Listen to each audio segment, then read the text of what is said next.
नमो विष्णुपादाय कृष्णपृष्ठाय भूतले श्रीमते भक्तिवेदांत स्वामी नामे नमस्ते सरस्वती देवी गौरवाणी प्रचारिणे निर्विशेष शून्यवादी पाश्चात्य देश तारिणे। जय श्री कृष्ण चैतन्य प्रभु नित्यानंद श्री अद्वैत गदाधर श्रीवासादि गौर भक्त वृंद।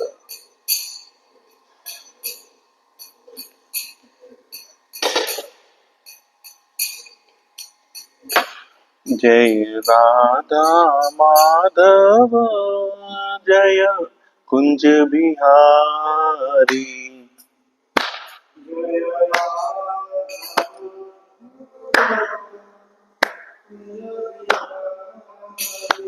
जय राधा माधव जय कुंज बिहारी।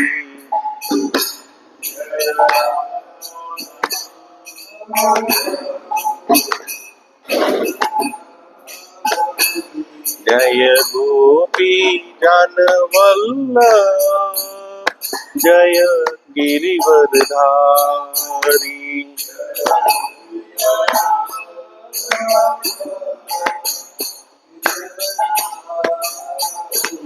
जय राधा माधव जय कुंज बिहारी।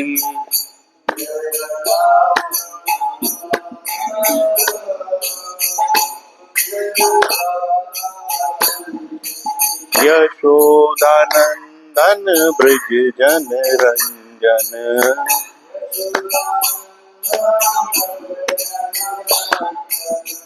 यशोदानंदन ब्रज जन रंजन।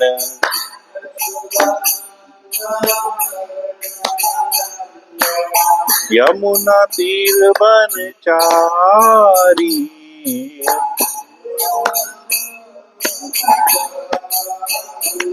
जय राधा माधव कुंज बिहारी।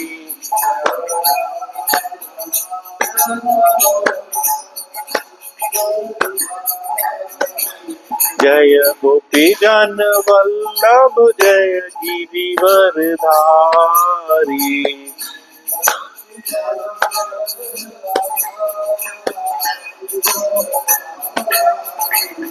जय राधा माधव जय कुंज बिहारी।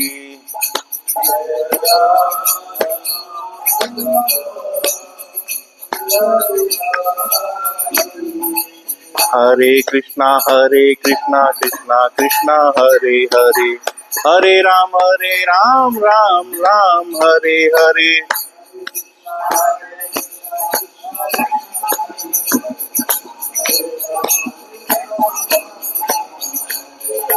हरे कृष्णा कृष्णा कृष्णा हरे हरे, हरे राम राम राम हरे हरे।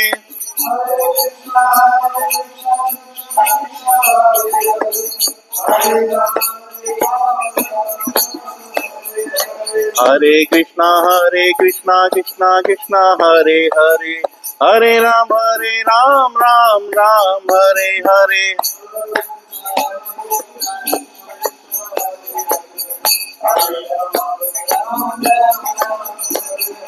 हरे कृष्णा कृष्णा कृष्णा हरे हरे, हरे राम राम राम हरे हरे।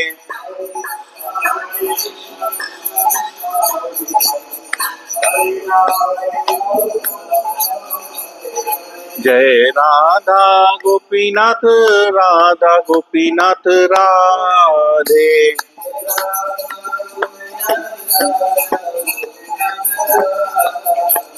जय जगन्नाथ बलदेवा जय सुभद्रमा।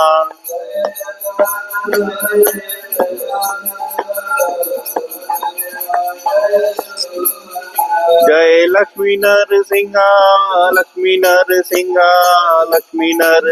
जय लक्ष्मी नरसिंहा।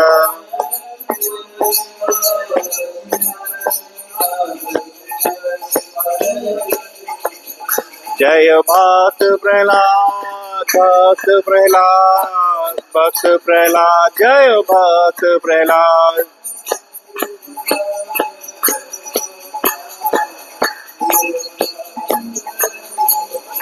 जय गौर निताय गौर निताय गौर निताय जय गौर निताय।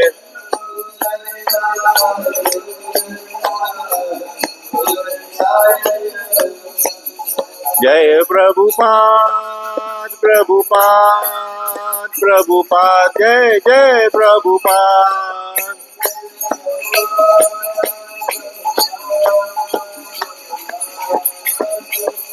जय गुरुदेव गुरुदेव गुरुदेव जय जय गुरुदेव।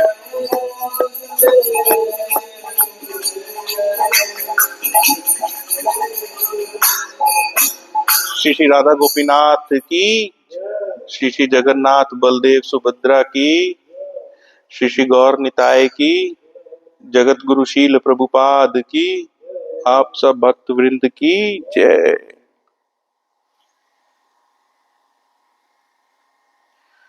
ओम नमो भगवते वासुदेवाय।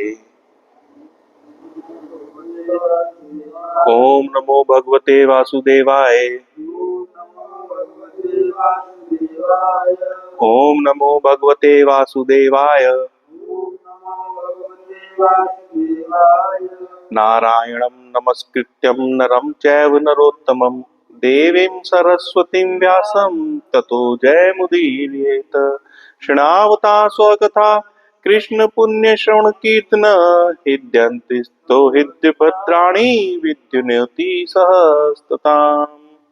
नष्ट प्रायेषु भद्रेषु नित्यं भागवत सेवया भगवत उत्तम श्लोके भक्तिर्भवति नैष्ठिकी।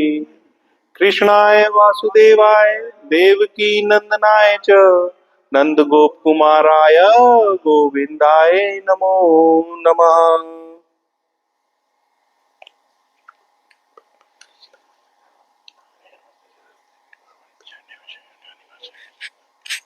हरे कृष्णा। तो आप सभी भक्तों का आज की क्लास में बहुत बहुत तहे दिल से स्वागत है। और आज हम लोग श्रीमद् भागवतम के स्कंद दूसरे अध्याय 9वें के 19वें श्लोक को हरे कृष्णा सुनेंगे, समझेंगे और उसके तात्पर्य में प्रभुपाद जी ने क्या शिक्षाएं दी हैं उसको ग्रहण करने की कोशिश करेंगे। पद्य जीव होने के नाते प्रभुपाद की शिक्षाओं में एज इट इज आपको देने की कोशिश करूंगा। फिर भी अगर कोई त्रुटि होती है तो उसके लिए पूर्व में ही हाथ जोड़ के क्षमा मांगता हूं। आज का श्लोक 3 बार हमारे संग संग दोहराएंगे और आप लोग के लिए यहाँ पे बोर्ड पे लिख दिया है सुविधा के लिए। तम प्रियमाणम समुपस्थितम कविम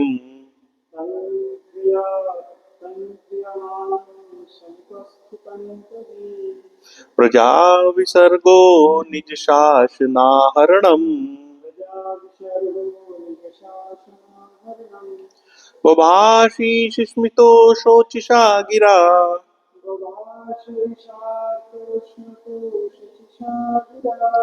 प्रिय प्रियम प्रीत मनाह करे स्पृशन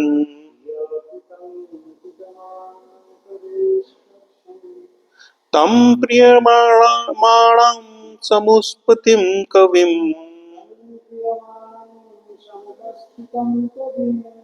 प्रजा विसर्गो निज शासनार्णम वभाषिष्यति स्मिते शोचिषा गिरा प्रिय प्रियम प्रीत मनाह करे स्पृशन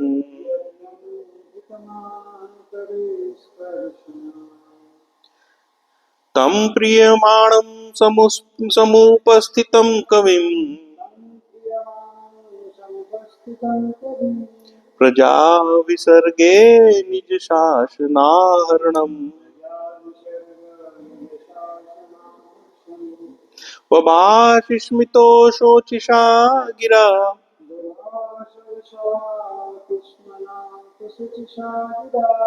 प्रियः प्रियं प्रीतमनाः करे स्पृशन्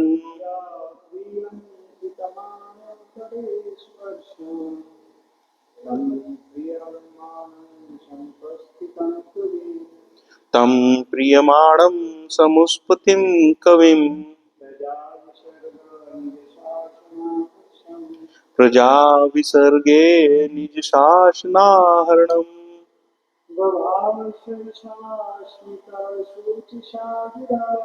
वभासि स्मिता शोचिषा गिरा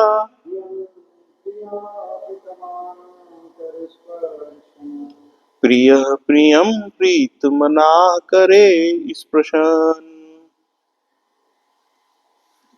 शब्दों का अर्थ समझते हैं और अन्वय, अनुवाद एवं तात्पर्य श्रीमद् कृष्ण कृपा मूर्ति अभय चरणारविंद भक्ति वेदांत स्वामी महाराज शील प्रभुपाद के द्वारा। शीला प्रभुपाद की जय। श्लोक के शब्दों का अर्थ देखते हैं। तम ब्रह्मा को प्रियमाणाम प्रिय पात्र समुष्पितम सामने उपस्थित कविम महान विद्वान प्रजा जीवात्माओं की विसर्गे सृष्टि के कार्य में निज अपना शासन नियंत्रण अहरणम उपयुक्त व भाषे संबोधित किया ईशत मंद स्मित हंसते हुए शोचिषा उत्साहवर्धक गिरा वाणी प्रिय प्रिय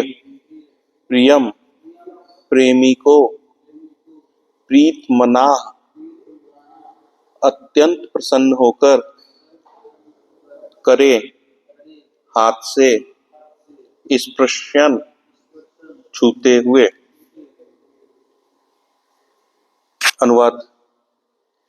श्री भगवान ने ब्रह्मा को अपने समक्ष देखकर उन्हें जीवों की सृष्टि करने तथा जीवों को अपनी इच्छानुसार नियंत्रित करने के लिए उपयुक्त समझा। इस प्रकार प्रसन्न होकर श्री भगवान ने ब्रह्मा से मंद मंद हंसते हुए हाथ मिलाया और उन्हें इस प्रकार से संबोधित किया। तात्पर्य शीला प्रभुपाद के द्वारा। शीला प्रभुपाद की जय। भौतिक जगत की सृष्टि न तो निरुद्देश हुई है न आकस्मिक। जो जीवात्मा नित्य बद्ध है उन्हें इस प्रकार श्री भगवान के ब्रह्मा जैसे प्रतिनिधि के मार्गदर्शन में मुक्ति प्राप्त करने का एक अवसर प्रदान किया जाता है। श्री भगवान ब्रह्मा को वैदिक ज्ञान का उपदेश देते हैं जिससे इस ज्ञान का प्रसार बद्ध जीवों तक हो सके। बद्ध जीव श्री भगवान से अपने संबंध को भूलते रहते हैं, अतः श्री भगवान के लिए आवश्यक है कि वे सृष्टि करें और वैदिक ज्ञान का प्रसार करें। ब्रह्मा द्वारा बद्ध जीवों के उद्धार का महान उत्तरदायित्व है, इसलिए वे श्री भगवान को अत्यंत प्रिय हैं। ब्रह्मा भी अपने कर्तव्य को भली भांति निभाते हैं। वे न केवल जीवात्माओं को उत्पन्न करते हैं वरन पतित जीवों के उद्धार के लिए अपने दल को चारों ओर फैला देते हैं। यह दल ब्रह्म संप्रदाय दल कहलाता है और इस दल का हर सदस्य आज भी पतित जीवों का उद्धार करके उन्हें श्री भगवान के धाम भेजने में संलग्न है। श्री भगवान अपने अंशों को वापस पाने के लिए अत्यंत उत्सुक रहते हैं, जैसा कि श्रीमद् भगवत गीता में कहा गया है। जो पतितों को श्री भगवान के धाम ले जाने का कार्य करता है, उन्हें उनसे अधिक प्रिय अन्य कोई नहीं है। ब्रह्म संप्रदाय में भी कुछ ऐसे स्वधर्म त्यागी भी हैं, जिनका एकमात्र कार्य ईश्वर की विस्मृति कराकर मनुष्यों को इस भौतिक संसार में अधिकाधिक फंसाना है। ऐसे मनुष्य कभी भी श्री भगवान के प्रिय नहीं बन सकते। श्री भगवान इन ईर्ष्यालु असुरों को एक ऐसे अंधेरे में भेज देते हैं जहां वे परमेश्वर को जान भी न सकें। किंतु ब्रह्म संप्रदाय का कोई भी व्यक्ति जो श्री भगवान के संदेश का उपदेश देता है, वह भगवान को प्रिय है, और श्री भगवान ऐसे प्रामाणिक भक्त संप्रदाय के प्रचारक से प्रसन्न होकर उससे हाथ मिलाते हैं। श्रील प्रभुपाद की जय। ओम अज्ञानतिमिरान्धस्य ज्ञानाञ्जनशलाकया चक्षुरुन्मिलितं येन तस्मै श्रीगुरुवे नमः। श्रीचैतन्यमनोभीष्टं स्थापितं येन भूतले स्वयं रूपः कदा मह्यं ददाति स्वप्नकान्तिकं। वन्देऽहं श्रीगुरुं श्रीयुतपदकमलं। श्रीगुरुवैष्णवांश्च श्रीरूपं सागरजातं सगण रघुनाथान्वितं तं सजीवं सावधैतं सावधूतं परिजनसंहितं कृष्ण चैतन्य देवं श्रीराधा कृष्णपादान् सगण ललिता श्रीविशाखान्विताश्च हे कृष्ण करुणा सिंधु दीन बंधु जगतपते गोपेश गोपीकांत राधा कांत नमस्तुते। तप्त कांचन गौरांगी राधे वृंदावनेश्वरी वृषभानुसुते देवी प्रणमामि हरिप्रिये। वाञ्छाकल्पतरुभ्यश्च कृपा सिन्धुएव पतितानां पावनेभ्यो वैष्णवेभ्यो नमो नमः। जय श्री कृष्ण चैतन्य प्रभु नित्यानंद श्री अद्वैत गदाधर श्रीवासादि गौर भक्त वृंद। हरे कृष्णा कृष्णा कृष्णा हरे हरे, हरे राम राम हरे हरे।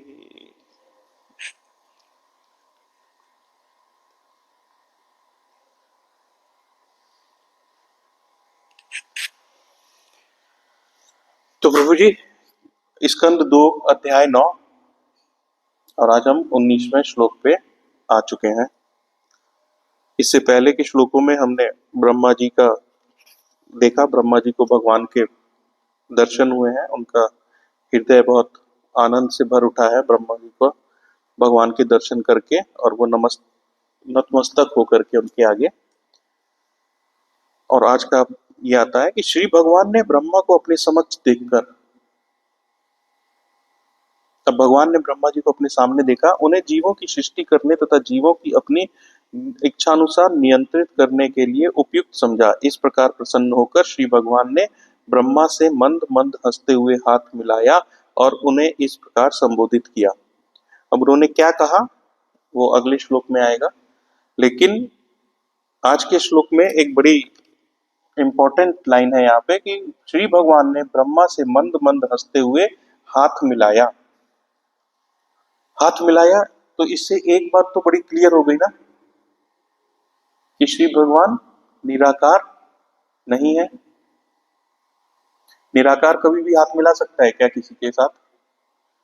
जो निराकार है उसका कोई आकार ही नहीं है, और हाथ का एक आकार है। तो यहाँ पे बताते हैं, इस चीज का खंडन कर रहे हैं, ब्रह्मवादी और निर्विशेषवादियों का खंडन हो रहा है कि श्री भगवान निर्विशेष या निराकार नहीं है, उनका साक्षात एक आकार है। और उन्होंने भागवतम में दूसरा स्कंद 9वां अध्याय 19वें श्लोक में भगवान ने ब्रह्मा जी से हाथ मिलाया, अर्थात उनका आकार है। इस चीज का यहाँ पे एक खंडन होता है। और श्री भगवान ने ब्रह्मा को अपने समक्ष देखकर उन्हें जीवों की सृष्टि करने और जीवों को अपने इच्छानुसार नियंत्रित करने के लिए उपयुक्त समझा। अब ब्रह्मा जी जब सामने पड़े भगवान के, श्री भगवान ने ब्रह्मा जी को देखा, तो श्री भगवान ने ब्रह्मा जी को देखते ही उन्होंने उनको उपयुक्त पात्र समझा। किस चीज का? सृष्टि के निर्माण का। और ब्रह्मा जी को श्री भगवान ने उपयुक्त पात्र क्यों समझा?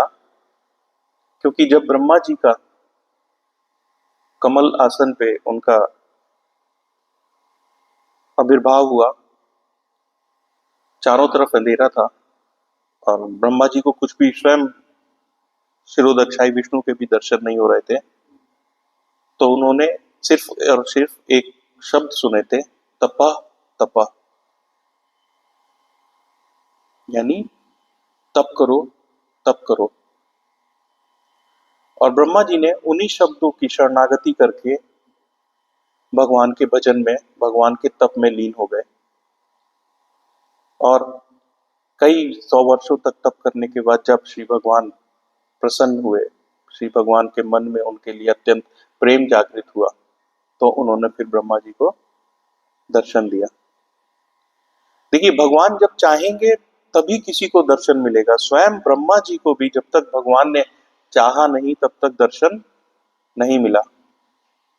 अर्थात जब ब्रह्मा जी की भी स्थिति ऐसी है कि जब तक वो सुपात्र नहीं हुए भगवान के दर्शन के, तब तक उनको भी दर्शन नहीं मिला। तो हम और आप बद्ध जीव तो इस बात को भूल ही जाएं, है ना प्रभु जी। सो भगवान ने उनको देखा सुपात्र है। सुपात्र क्यों है? क्योंकि उन्होंने भगवान के शब्दों को एज इट इज अपने जीवन में उतारा, तपह तपह। और ये दो शब्द सुन के वो उनकी तपस्या में, उनकी भक्ति में, उनके भजन में लीन हो गए। और लीन होकर के भजन करते करते वो एक उस स्थिति को पहुंचे जहां पे श्री भगवान उनके सामने प्रकट हुए। और श्री भगवान अब ब्रह्मा जी से क्या आग्रह कर रहे हैं कि जीवों की सृष्टि तथा जीवों को अपनी इच्छानुसार नियंत्रित करने के लिए उपयुक्त समझा। अब उनकी ड्यूटी लगाई है श्री भगवान ने ब्रह्मा जी की ड्यूटी लगाई है कि अब आप इस सृष्टि का निर्माण करो। इस सृष्टि का निर्माण करने की क्या वजह रही होगी? भगवान ने ब्रह्मा जी से क्यों बोला इस सृष्टि का निर्माण करो?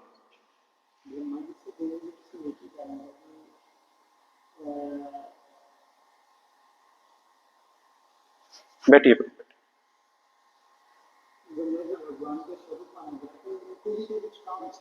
कुछ काम थे, बिल्कुल प्रभु जी।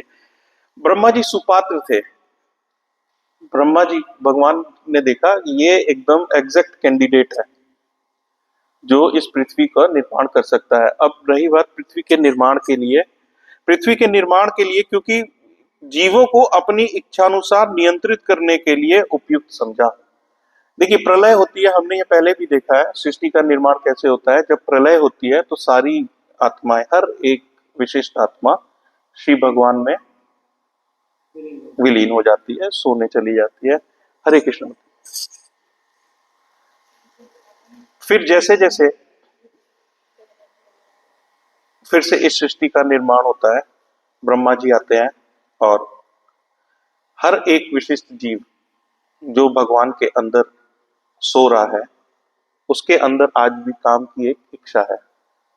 देखिए, अगर अंदर भगवान के इंसान, अगर कोई भी जीवात्मा अगर भगवान के अंदर सदा के लिए सोती रहेगी तो उसकी काम की इच्छा कभी भी खत्म नहीं होगी। तो वो इच्छा खत्म करने के लिए, उसको इस काम, क्रोध, लोभ, मोह इनसे बाहर निकालने के लिए उन्होंने इस सृष्टि का निर्माण करने की आज्ञा श्री ब्रह्मा को दिया। श्री ब्रह्मा जी को बोला कि अब आप जाओ और ये सृष्टि बनाओ। ये सृष्टि क्यों बनाओ?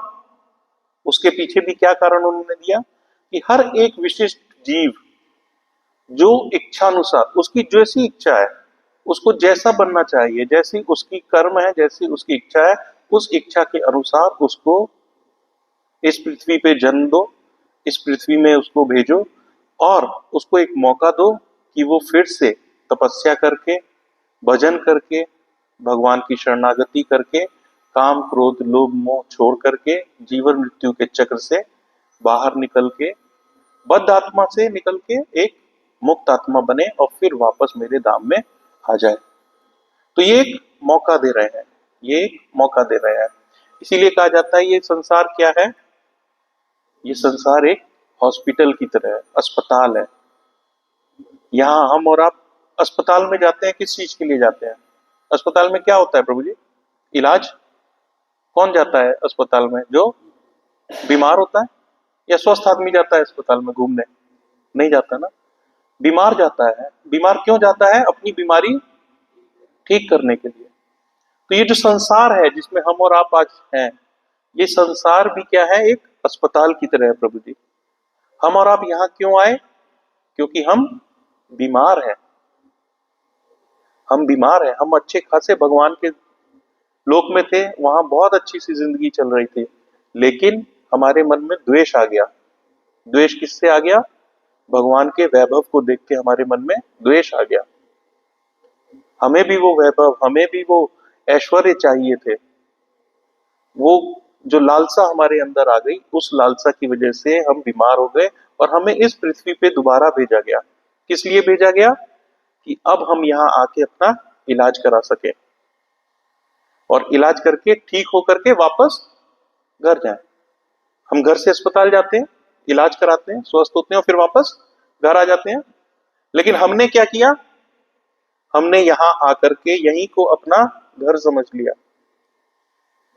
यहीं पे हमने अपना घर समझ के हमने अपना गृहस्थ जीवन भी शुरू कर दिया। आपने कभी सुना कोई हॉस्पिटल गया बीमार आदमी और वहां जाकर के जिद पकड़ ली, नहीं मुझे तो नर्स से शादी करनी और यहीं रहना है? कभी ऐसा होता है क्या? नहीं होता है प्रभु। यही अज्ञानता है प्रभु इस संसार की। हम और आप आए किस चीज के लिए हैं और कर क्या रहे हैं? बद्ध जीव और मुक्त जीव में बस इतना सा ही एक फर्क है। मुक्त जीव को ये पता है कि उसका इस संसार में किस कारण जन्म हुआ है, और बद्ध जीव को ये पता नहीं है।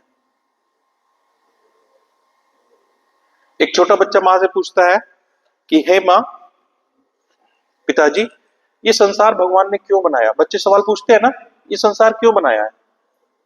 संसार क्यों बनाया है? मुक्त जीवात्मा उसका जवाब देता है कि बेटा, ये संसार बना है ताकि हम इस संसार से बाहर निकल सके। और वही बद्ध जीव का जवाब क्या होता है बच्चे को? कि हम यहाँ पे अपनी भोग पूरी कर सके, भोग वासना को हम पूरा कर सके। और मुक्त आत्मा क्या बताता है कि ये संसार क्यों बना है? संसार बना है कि हम इस संसार से बाहर जा सके। इस संसार में हमें जन्म मिला है, हमें भक्ति के लिए मिला है, हमें भगवान की सेवा के लिए मिला है। हम सेवक है भगवान के, और हम क्या बन के बैठ गए हैं? स्वामी। हम संसार की जितनी भी वस्तुएं हैं उस पे अपना क्या समझते हैं? स्वामित्व। ये मेरा है। शरीर ही मेरा अपना नहीं है। आप में से कौन ये गारंटी ले सकता है कि अगली सांस आपकी अपनी है? कोई एक आदमी गारंटी ले सकता है इस बात को कि कल का सवेरा मैं देखूंगा? नहीं ले सकते प्रभु। जिस शरीर की सुंदरता के लिए, जिस शरीर को पालने के लिए हम 24 के 24 घंटे लगाते हैं, वो शरीर भी हमारा अपना नहीं है। किसी भी क्षण, किसी भी क्षण प्रभु जी, किसी भी क्षण हमें उस पिंजरे को, उस शरीर को, उस देह आत्मा को छोड़ के जाना पड़ेगा, और मजबूरी में जाना पड़ेगा। कोई चाहत नहीं है कि मैं जाऊं या ना जाऊं। जिस वक्त भगवान ने बुलावा भेजा उस वक्त इस शरीर को छोड़ के जाना पड़ेगा। तो कहने का भाव है कि जब तक इस शरीर में है, इस शरीर का उपयोग कैसे कीजिए? इस शरीर का उपयोग कीजिए भगवान की सेवा के लिए, भगवान की भक्ति के लिए, भगवान की प्रसन्नता के लिए। और जिस दिन भगवान प्रसन्न होंगे, आपने देखा आज के श्लोक में क्या है? इस प्रकार प्रसन्न होकर श्री भगवान ने ब्रह्मा से मंद मंद हंसते हुए हाथ मिलाया और उन्हें इस प्रकार संबोधित किया। अर्थात ये शास्त्रों में वर्णित है कि भगवान अगर आपसे प्रसन्न हो गए तो भगवान स्वयं आपके सामने प्रकट होकर आपसे हाथ मिलाएंगे। आप देखिए, वेद व्यास जी ने उस वक्त की बात बताई, हाथ मिलाया ब्रह्मा जी से। कितना, आप सोच के देखिए क्या अनुभूति रही होगी। जब मैं अभी बात कर रहा था किसी से 2-3 दिन पहले, 31 तारीख को हमने यहाँ पे फंक्शन किया था, नए साल का जो फंक्शन किया था, और 31 को दलजीत दोसांझ का भी फंक्शन था ना प्रभु जी? यहाँ पे लुधियाना में बड़ा क्रेज था, लोग बहुत ज्यादा, मतलब कई कई किलोमीटर पैदल चल के गए, नंगे पैर चल के गए। और जो आगे की पंक्ति में थे वो तो मतलब दो दो तीन तीन दिन नहाए नहीं उसके बाद। तो उनमें से एक श्रीमान और एक श्रीमती जी से मिलने का भी अवसर प्राप्त हुआ, मुझे सुअवसर प्राप्त हुआ। तो वैसे ही बात चल रही थी, तो उन्होंने बोला आपने 31, हम तो वहां गए थे, तो मौका ही इतना अच्छा था, मैं आपको क्या बताऊं भैया, क्या बताऊं आपको, मतलब दलजीत दोसांझ ने यूं हाथ किया भैया, मेरा हाथ टच हो गया उसके हाथ से। मैं तो 2 दिन इस हाथ को पानी भी नहीं लगाया, 2 दिन नहा ही नहीं है माता जी। भैया आप समझ नहीं सकते, वो जो शरीर में वो आई ना, स्फूर्ति आई थी, दलजीत ने यूं हाथ लगाया भैया जी, यूं। और मैं देख रहा हूं माता जी को, तरस आ रहा है।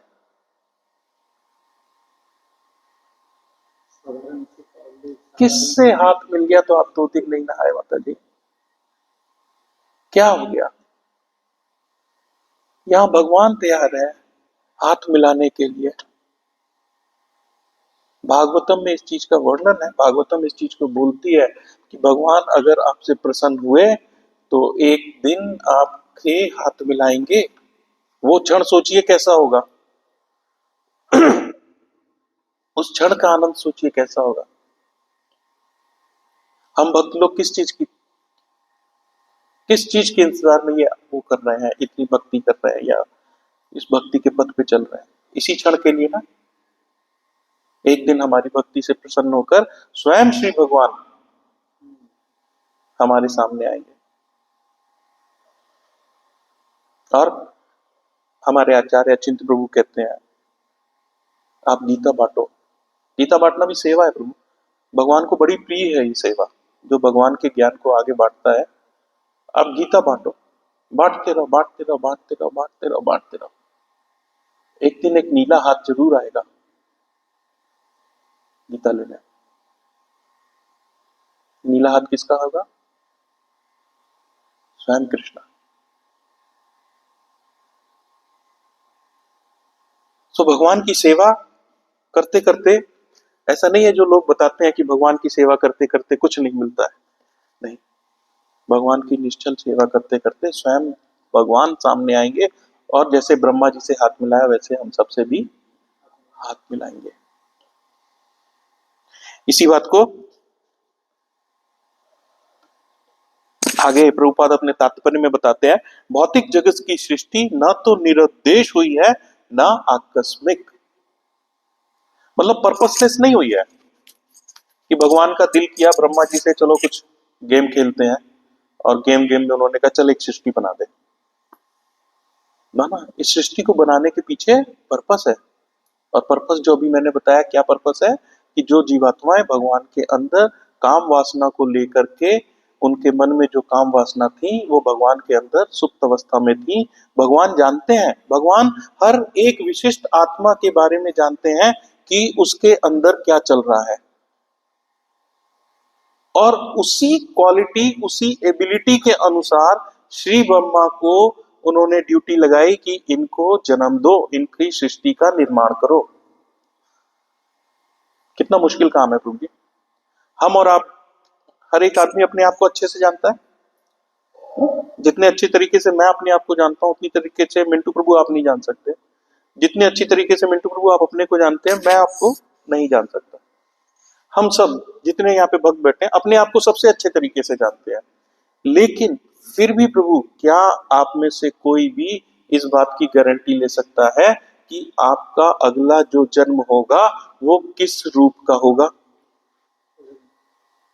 हम तो जानते हैं ना हमारे क्या विचार है, क्या पाप है, क्या है, लेकिन फिर भी क्या हम ये गारंटी ले सकते हैं कि अगला जन्म जो होगा उसमें मेरी नाक का शेप कैसा होगा, मेरे हाथ कितने लंबे होंगे, मेरे पैर कितने लंबे होंगे, मेरी आंखें 2 होंगी, 3 होंगी, मेरे हाथ 4 होंगे, 6 होंगे?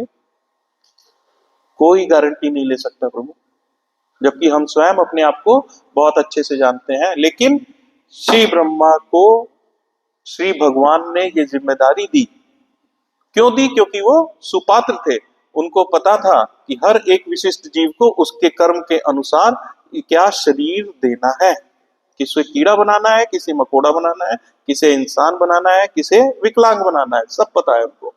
इसलिए उनको कहा गया उपयुक्त पात्र यानी सुपात्र। भगवान ने ये सृष्टि बनाई, एक उद्देश्य से बनाई। उद्देश्य ये निकला कि हमें अपनी अंदर की काम वासना को खत्म करना है और वापस भगवान के धाम जाना है। कहने में ये बहुत आसान लगता है प्रभु जी कि हमें भगवान के धाम वापस जाना है,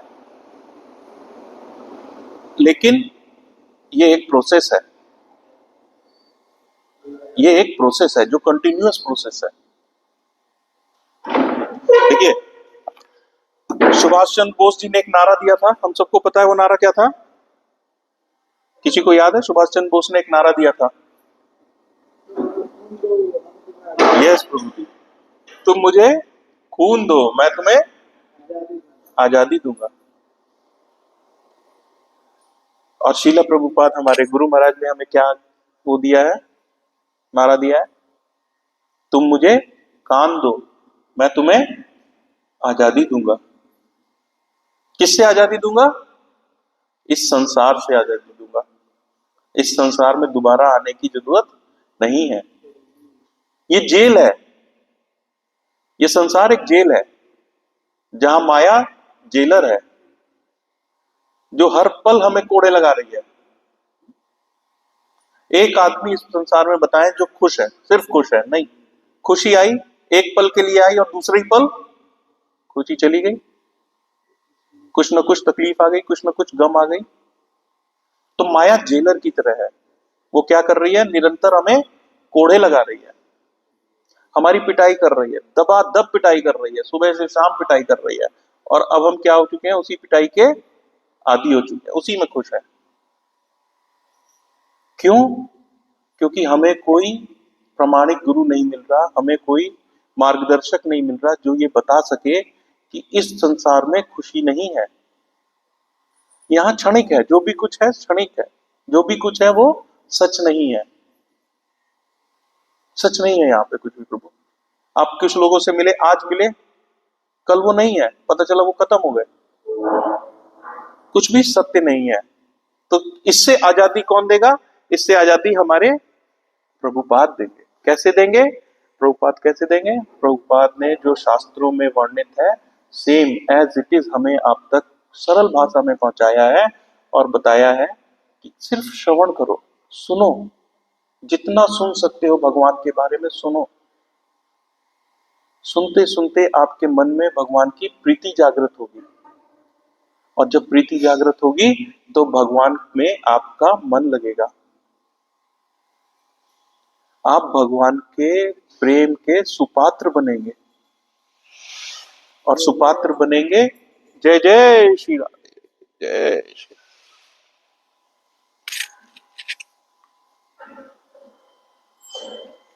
तो आप जब सुपात्र बनेंगे तो भगवान आपको स्वयं दर्शन देंगे। इसलिए, और ना आकस्मिक है, जैसे आज के वैज्ञानिक कहते हैं ना, पाश्चात्य देश के वैज्ञानिक कहते हैं ये पृथ्वी क्या है, ये तो बस एक विस्फोट हुआ और पृथ्वी बन गई। ऐसा नहीं है प्रभु, जबकि बाइबल भी कहती है, बाइबल भी ये कहती है कि इस पृथ्वी को बनने में 6 दिन लगे थे। पहले दिन धरती बनी, फिर जीव बने, इस तरीके से 6 डेज में वो बनी है। लेकिन वैज्ञानिक क्या कहते हैं कि एक विस्फोट हुआ और ये पृथ्वी बन गई। अरे भाई, विस्फोट किसने किया? विस्फोट भी तो कोई करेगा, वो विस्फोट किसने किया? अपने आप हो गया। एक रॉकेट ऊपर जाता है तो पहले नीचे विस्फोट होता है, आग लगती है ना नीचे, विस्फोट से ही लगती है ना, एक पटाखा सा पड़ता है, फिर वो आग लगती है, फिर रॉकेट ऊपर जाता है। तो वो जो पटाखा पड़ रहा है, जो विस्फोट हो रहा है, वो कौन कर रहा है? एक वैज्ञानिक है ना, जो कहीं बैठा है, कहीं बैठा है और वो उसको विस्फोट कर रहा है, तो एक रॉकेट आसमान में जा रहा है। तो अगर विस्फोट में मान लेता हूं, अगर विस्फोट से ही सृष्टि बनी है, तो भी तो उस विस्फोट को करने वाला कोई है। अगर उस विस्फोट को करने वाला कोई है तो वो इतना तो है, वो आकार विहीन नहीं हो सकता। आकार होगा तभी वो इस सृष्टि चला रहा है। तो यहां पे प्रभुपाद एक ही लाइन में सबका खंडन कर दिया है। प्रभुपाद ने कैसे कर दिया है? निरुद्देश नहीं हुई है, आकस्मिक नहीं हुई है, और इसके पीछे करने का एक कारण है और इसको एक पर्पस है। जो जीवात्मा नित्य बद्ध है उन्हें इस प्रकार श्री ब्रह्मा के, भगवान के श्री ब्रह्मा जैसे प्रतिनिधि से मार्गदर्शन में मुक्ति प्राप्त करने का एक अवसर प्रदान किया जाता है। पर्पस हो गया।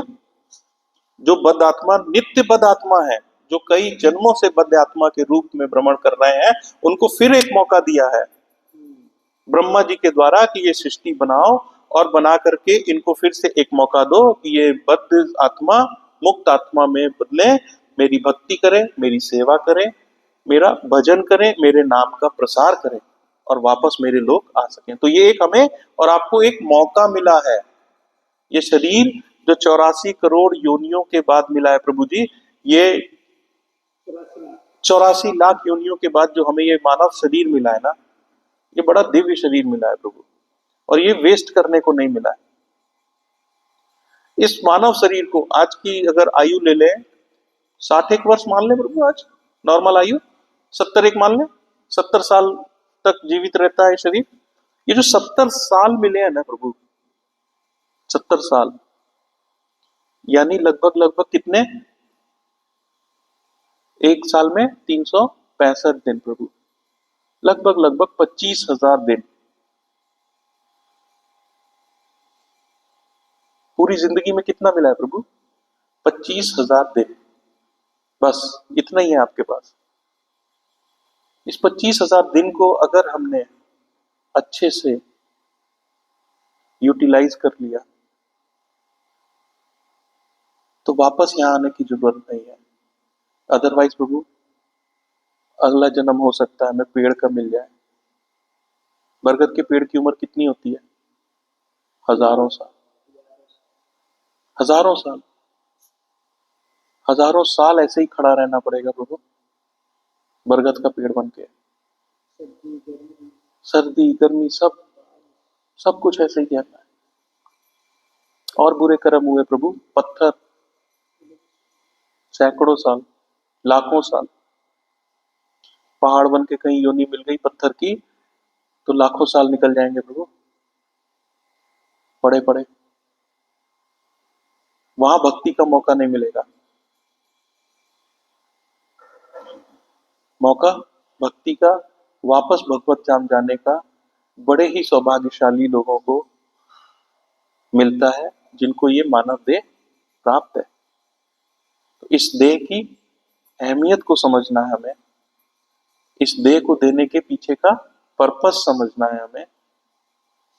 जो शास्त्रों में वर्णित है उसको मानना है हमें, और उसी को फॉलो करते हुए इस संसार से बाहर जाना है। मैं समझा पा रहा हूं प्रभु जी आप लोग को? क्लियर है? आगे चलते हैं। श्री भगवान ब्रह्मा को वैदिक ज्ञान का उपदेश देते हैं जिससे इस ज्ञान का प्रसार बद्ध जीवों तक हो सके। सुपात्र हैं ब्रह्मा जी, लेकिन उसके उपरांत भी फेवरेट भी हैं ब्रह्मा जी भगवान के, सुपात्र भी हैं।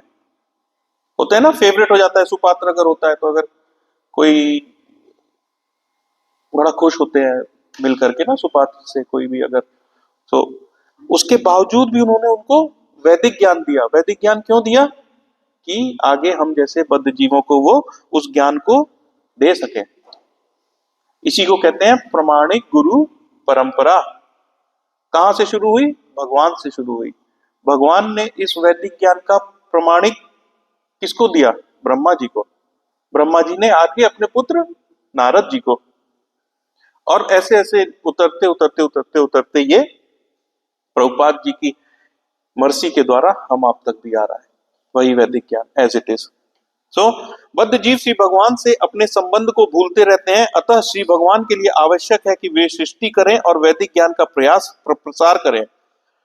ब्रह्मा पर बद्ध जीवों का उद्धार का महान उत्तरदायित्व है, इसलिए वे श्री भगवान के अत्यंत प्रिय हैं। कोई किसी का प्रिय क्यों होता है? क्यों? क्योंकि वो उसके अनुसार कार्य करता है। अगर प्रभु जी आपके अगर दो बच्चे हैं, एक वही काम करेगा जो आप बोलेंगे और एक वही कार्य करेगा जो आप नहीं चाहेंगे, प्रिय कौन सा होगा आपका? जो आपके कहे अनुसार कार्य करेगा। ब्रह्मा जी इसीलिए प्रिय हैं, क्यों? क्योंकि ब्रह्मा जी ने क्या किया? जो भगवान की इच्छा है, जो भगवान की चाहत है इस सृष्टि के जीवों को उनके कर्मानुसार वैसा वैसा वो देने, इस सृष्टि के कर्मानुसार उनको वैसा वैसा जीवात्मा को इस सृष्टि में भेजने का वो कार्य कौन कर रहा है? ब्रह्मा जी कर रहे हैं। इसलिए ब्रह्मा जी भगवान के अत्यंत प्रिय हैं। ब्रह्मा जी अपने कर्तव्य को भली भांति निभाते हैं। वह न केवल जीवात्माओं को उत्पन्न करते हैं वरन पतित जीवों के उद्धार के लिए अपने दल को चारों ओर फैला देते हैं। हरे कृष्णा प्रभु, दंडवत प्रणाम।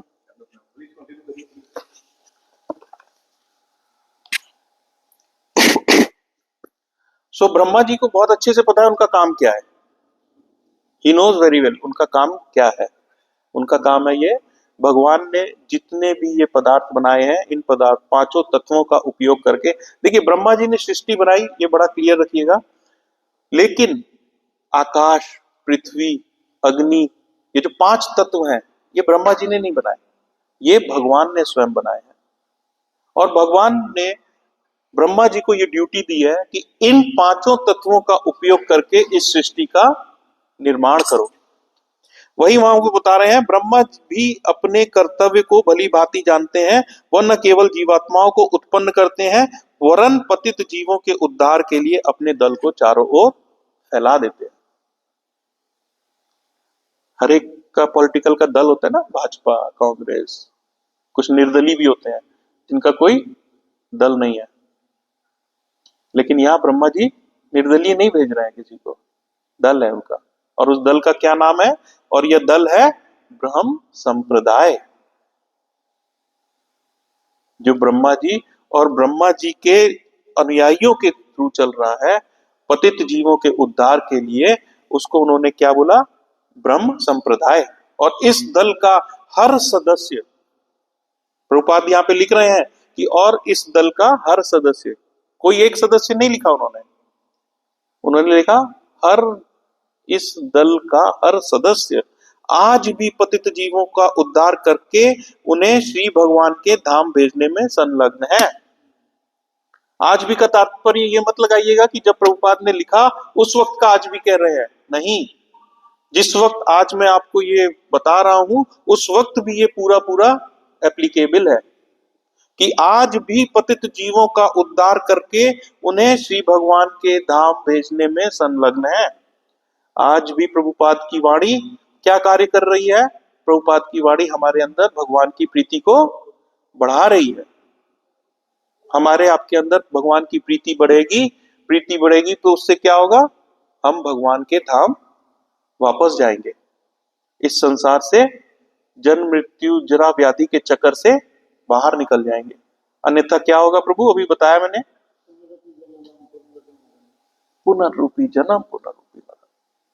और ऐसे में कहीं पत्थर का जीवन मिल गया तो गए लाखों वर्ष, पेड़ का मिल गया तो गए हजारों वर्ष। वहां मौका नहीं मिलेगा प्रभु भक्ति करने का, वापस जाने का। तो इस मानव शरीर का पल पल उपयोग कीजिए भगवान की सेवा के लिए, भगवान की भक्ति के लिए, भगवान की प्रीति बढ़ाने के लिए, ताकि इस अस्पताल से, इस जेल से आप बाहर जा सके।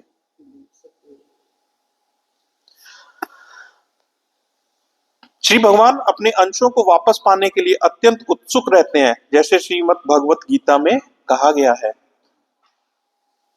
देखिए मेले में हम सब जाते हैं, अभी कुंभ का मेला इतना चल रहा है, कितने लोग, और मेलों में हम लोग का भी एक्सपीरियंस रहा है, बच्चे खो जाते हैं ना मेले में। बच्चा खो जाता है तो आप उस बच्चे को लाख टॉफी दे दीजिए, लाख बैलून दे दीजिए, वो तड़पता रहता है। खुश होता है क्या? क्षण भर के लिए खुश होगा जब तक वो गुब्बारा उसके हाथ में है। फिर उसको एकदम से क्या याद आएगा? मम्मी कहाँ है, पापा कहाँ है, मम्मी कहाँ है, पापा कहाँ है। और माँ बाप की स्थिति कैसी होती है? वो भी दर दर भटकते रहते हैं, बेटा कहाँ है, मेरा बच्चा कहाँ है, मेरा बच्चा कहाँ है, मेरा बच्चा मेरे पास आ जाए। प्रभु जी, यही स्थिति हमारी आपकी और यही स्थिति परमपिता परमेश्वर की है। हम और आप इस मेले में आकर के ये भूल गए हैं कि हमें घर वापस जाना है, और परमपिता उतनी ही तड़प से हमारी तरफ देख रहे हैं कि बेटा वापस आ जा।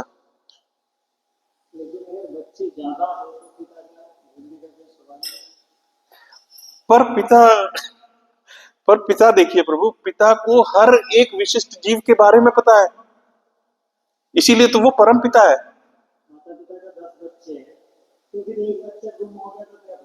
ये बद्ध जीव है ना माता जी, प्रभु जी, ये तो बद्ध जीव की है। लेकिन परम पिता जिसको हर एक विशिष्ट जीव के अंदर क्या चल रहा है ये पता है। क्यों पता है?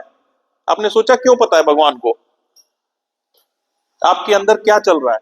आप यहां बैठ करके कथा सुन रहे हैं, लेकिन दिमाग कहीं और है, मन कहीं और है, विचार कुछ और चल रहे हैं। तो आपको क्या लगता है प्रभु जी, भगवान को नहीं पता? आपको लग रहा है राधा गोपीनाथ आपको यहाँ बैठे देख रहे हैं और वो सोच रहे हैं कि हाँ आप कथा सुन रहे हैं? नहीं, भगवान आपके अंदर है प्रभु जी। गर्भोदक्षाई विष्णु के रूप में वो अंदर बैठे हैं। उनकी ही कृपा से आप कुछ सोच पा रहे हैं, उनकी ही कृपा से आप यहां आए हैं। कहते हैं ना, इस संसार में एक भी पत्ता भगवान की कृपा के, भगवान की मर्जी के बिना हिल नहीं सकता। तो ये तो 80-80 किलो का शरीर है प्रभु जी, ये तो 80-80 किलो का शरीर है प्रभु जी, बिना कारण के यहाँ नहीं आया। भगवान ने बुलाया इसलिए आप आए। आपकी अपनी इच्छा कभी नहीं चलती है, ये भगवान है जिसने हर क्षण आपका व्यवस्था की हुई है, आपके लिए लिखा हुआ है और आपको स्वतंत्र किया हुआ है। बहुत से भक्त हैं इस मंदिर के दरवाजे तक आएंगे और फिर यहीं से वापस चले जाएंगे, अंदर भी नहीं आ पाते। ऐसा नहीं है कि भगवान ने उनको बुलाया नहीं, भगवान ने उनको घर से निकाला, उस शरीर को 80-90 किलो के शरीर को हिलाया, यहां तक लाया, फिर आपके अंदर से माया जागृत हो गई, ये तो बेकार है, पब चलेंगे, पब में चलेंगे, पार्क में चलेंगे, दिलजीत के फंक्शन में चलेंगे, वहां मजा आएगा। हाथ टच हो गया तो 2-2 दिन नहाएंगे नहीं। माया है प्रभु जी, ये माया है और इसी माया से बचना है। लेकिन इससे कब बच सकते हैं? जब आपको पता रहेगा कि ये माया है, इस माया का कार्य है हमें भगवान से दूर रखना। जब तक हमें ये पता नहीं चलेगा कि हम बीमार हैं, तब तक हम किसी डॉक्टर के पास नहीं जाएंगे। कोई जाता है क्या? चल यार आज दिल करता है डॉक्टर के पास चलते हैं, कोई जाता है ऐसे डॉक्टर के पास? नहीं। डॉक्टर के पास कब जाते हैं? जब आपको ये एहसास हो जाए कि हम बीमार हैं। तो उसका एहसास होना जरूरी है कि हम बीमार हैं, और जिस वक्त आपको ये एहसास होगा कि आप बीमार हैं और आपको इस बीमारी से छुटकारा पाना है, तभी आप डॉक्टर के पास जाएंगे। आध्यात्मिक जीवन में जब आपको ये पता चलेगा, जब आपको ये अच्छे से पता चलेगा कि आपका जीवन इसलिए नहीं मिला है कि सुबह से शाम तक सिर्फ काम, क्रोध, लोभ, मोह, वासना इसी में ही खत्म कर देना इस जीवन को, नहीं। जिस वक्त आपको ये एहसास होगा, जिस वक्त आपके उस जिंदगी में गुरु आएगा, प्रमाणिक गुरु, उस वक्त आपको ये पता चलेगा कि आपका जीवन का उद्देश्य क्या है। और वो कब आएगा? जब आप पे भगवत कृपा शुरू होगी। और यहां कह रहे हैं, जो पतितों को श्री भगवान के धाम ले जाने का कार्य करते हैं, उन्हें उनसे अधिक प्रिय अन्य कोई नहीं है। भगवान को अगर सबसे ज्यादा कोई प्रिय है, वो कौन है? जो पतित आत्माओं को भगवान के बारे में बताते हैं और भगवान के इस बनाए हुए दुखालय से निकल के भगवान के लोक ले जाने के लिए प्रयास करते हैं।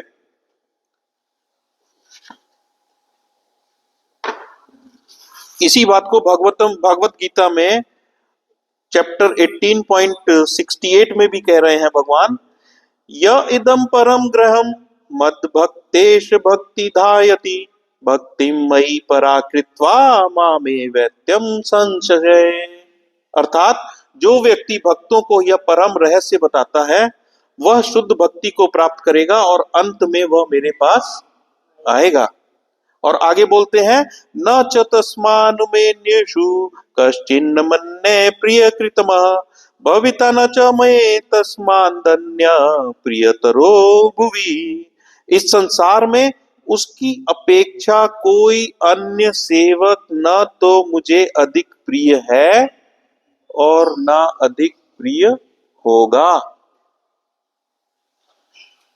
भगवत गीता में स्वयं भगवान श्री कृष्ण इस बात को बोलते हैं कि जो उनके इस ज्ञान को दूसरे लोगों तक लेके जाएगा उनसे प्रिय भगवान के लिए न था न होगा। ब्रह्म संप्रदाय के कुछ ऐसे स्वधर्म त्यागी भी हैं जिनका एकमात्र कार्य ईश्वर की विस्मृति कराकर मनुष्यों को इस भौतिक संसार में अधिकाधिक फंसाना है। ऐसा नहीं है कि ब्रह्म संप्रदाय में सब लोग एक ही उद्देश्य से लगे हुए हैं कि इस संसार से बाहर जाना है। कुछ लोगों का कार्य क्या है कि इसी संसार में आपको फंसा के रखना है। यूट्यूब, इंस्टा, फेसबुक भरा पड़ा है ऐसे गुरुओं से जिनका उद्देश्य क्या है, आपको इसी संसार की माया में फंसा के रखना। उनका उद्देश्य भगवान का यश बढ़ाने का नहीं है। उनका उद्देश्य क्या है, मेरे लाइक बढ़े, मेरा सब्सक्राइबर बेस बढ़े, मेरे फॉलोअर्स बढ़े। वो जो मेरा मेरा मेरा मेरा है ना, वो लालसा ही नहीं खत्म हो रही है उन गुरुओं की, उन सच गुरुओं की। वो भगवान के यश के लिए, भगवान के फॉलोअर की चिंता नहीं है उन्हें। उन्हें चिंता है अपने फॉलोअर की, अपने यश की। तो ऐसे गुरुओं से भी बचना है और ऐसे गुरु भरे पड़े हैं बाहर। तो आपको किस गुरु को ग्रहण करना है? जो प्रमाणिक गुरु है, जो प्रमाणिक परंपरा से आ रहे हैं, जो अपने यश के लिए नहीं भगवान के यश के गुणगान के लिए लगे रहते हैं। ऐसे मनुष्य कभी भी श्री भगवान के प्रिय नहीं बन सकते। समझ रहे प्रभु? ऐसे साफ लिखा है इसमें, ऐसे मनुष्य कभी भी श्री भगवान के प्रिय नहीं बन सकते। हम सब श्री भगवान के बच्चे हैं, दलदल में फंसे हैं। एक आदमी हमें कोशिश कर रहा है इस दलदल से बाहर निकालने के लिए, और भगवान हमारे परम पिता है। वो अगर देख रहे हैं तो वो उस आदमी पे खुश होंगे कि नाराज होंगे? खुश होंगे। लेकिन वहीं एक और आदमी है जो वो देख रहा है, मर जा मर जा, डूब जा, और डूब और डूब और डूब। भगवान उस पे खुश होंगे? क्या लगता है आपको?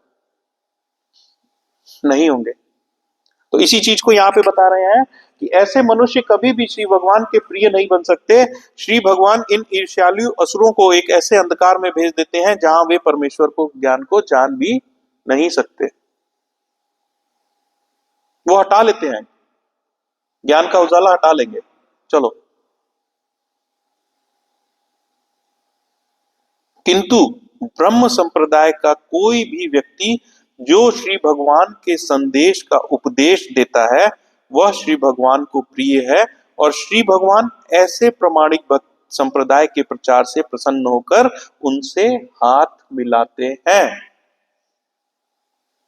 आप समझ रहे? हमने भगवत गीता में भी देखा, जो भगवान के प्रचार को करता है भगवान उससे प्रसन्न होते हैं, और जो प्रचार नहीं करता भगवान उससे प्रसन्न नहीं होते हैं। सो प्रचार ही सार है।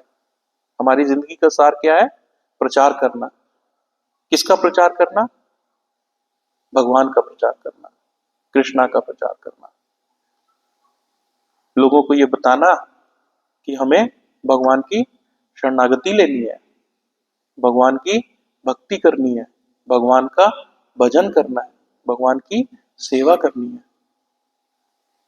और जिस वक्त हम ये भक्ति करते करते, सेवा करते करते ब्रह्मा जी की तरह सुपात्र हो जाएंगे, तो भागवतम में वर्णन आता है कि भगवान स्वयं प्रकट होते हैं और हाथ मिलाते हैं। कितना सुकून का क्षण होता है ना, किसी चीज, किसी के बारे में आपके मन में कोई आइडल है और वो सामने आकर के अगर आपसे हाथ मिलाए। आज नरेंद्र मोदी अगर आके किसी से हाथ मिलाए तो कितना सुख का अनुभूति होती है। और सोचिए अगर सिर्फ यही भक्ति करते करते, सेवा करते करते एक दिन ऐसा आ जाए कि साक्षात भगवान आकर के हाथ मिलाएं। आपको गले मिलना है, वो गले भी मिलेंगे प्रभु जी, वो गले मिलेंगे। हर एक जीव की इच्छा पूरी करेंगे। हर माँ बाप अपने बच्चे की इच्छा पूरी करता है ना, बिल्कुल लगाएंगे प्रभु जी। पर हमें उसके लिए सुपात्र बनना पड़ेगा।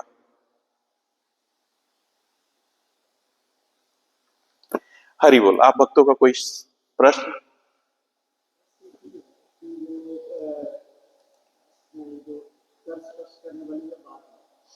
तो यहाँ पे हम लोग उसी संदर्भ में देखते कि यहाँ पे आगे भी कुछ चर्चा आएगा कि सिर्फ हाथ नहीं मिलाया, उनको अपने सीने से भी लगाया। हाँ प्रभु, बिल्कुल आएगा, बिल्कुल आया है चर्चा, आगे चर्चा आया है, उद्धव आए हैं। हाथ मिलाने के पीछे स्पष्ट तरीके से ये देखा जाता है कि हाथ मिलाने का संदर्भ जहाँ पर अलग तरीके से लिया जाए।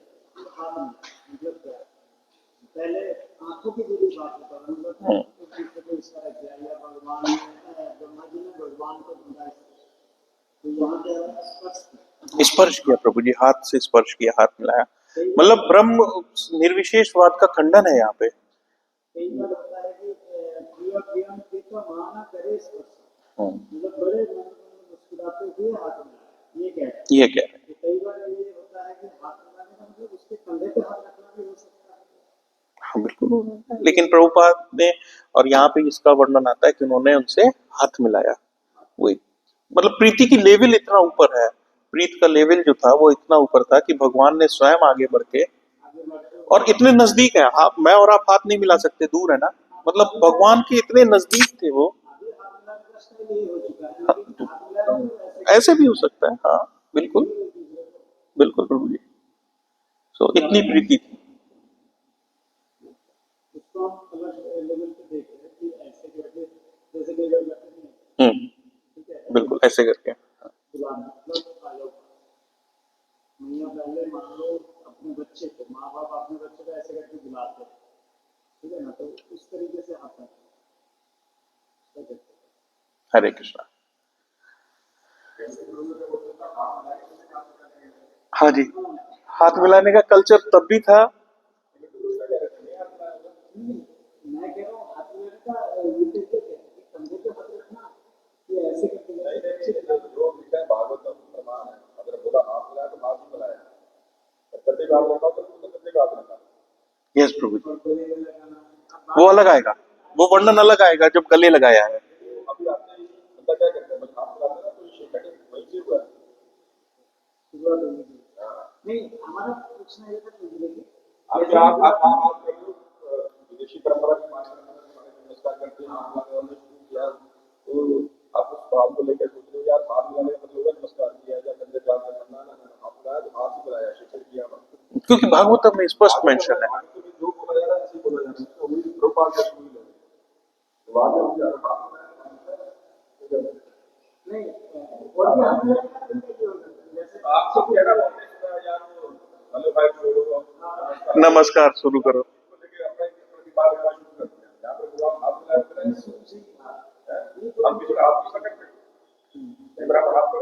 यस प्रभु, प्रीति में, प्रेम में हाथ पकड़ लेते हैं ना।